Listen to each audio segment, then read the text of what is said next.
Hi and welcome to our second part of our webinar series about robot-based 3D printing. If you didn't see our first part, I can highly recommend it. My name is Werner and I'm a research engineer here at the Austrian Center for Digital Production. My work areas include software development, circuit design and additive manufacturing technologies. Our today's webinar is about one of our showcases, the inverted 3D printing station. What are today's topics? First, I will explain what we mean by inverted 3D printing. Then I will show you our 3D printing station and its components like our robot extruder. Then I will give you a short overview about our developed slicing software. And last, I will show you some videos. So, what do we mean by inverted 3D printing? Most common 3D printing systems that are on the market use a moving tool head. This means that the part itself does not move. There are some exceptions depending on the kinematic the printers use, but in most cases the part does not move. You can see this in the video that is currently playing.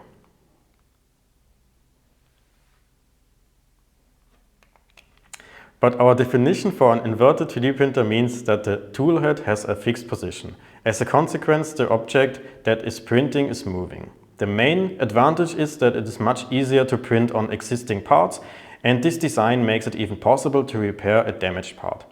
To implement this, we used an industrial robot as an actuator for the moving part. The higher degree of freedom of the robot increases the usability of our system and increases the efficiency.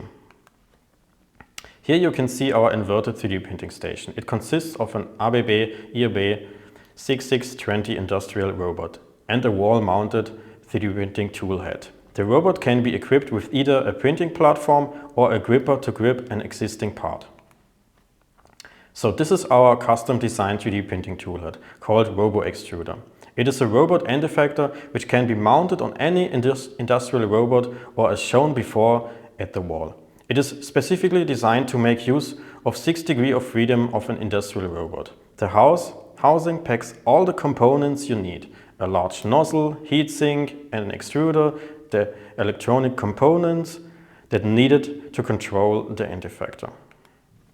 To make use of our 3D printing station, we need to generate the printing instructions. This would normally be a G-code, but in case of robot-based 3D printing, we need to generate the printing instructions in a language that the robot will understand.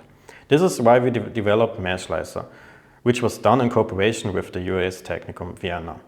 MeshSlicer is a software that is capable of generating the needed robot code. It works very similar to standard slicing software like Cura or Prusa Slicer.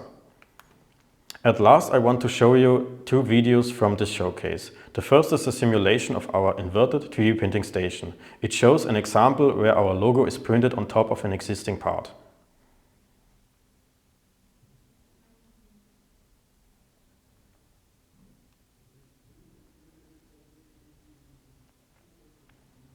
The second video shows one of the features of our MeshSlicer software, which is the generation of mesh models.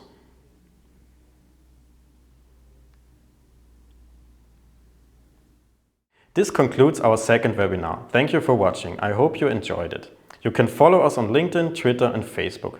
We also have other webinar videos about a variety of topics, for example knowledge graphs or edge computing, on our YouTube channel. If you have any questions, feel free to contact us. Have a nice day.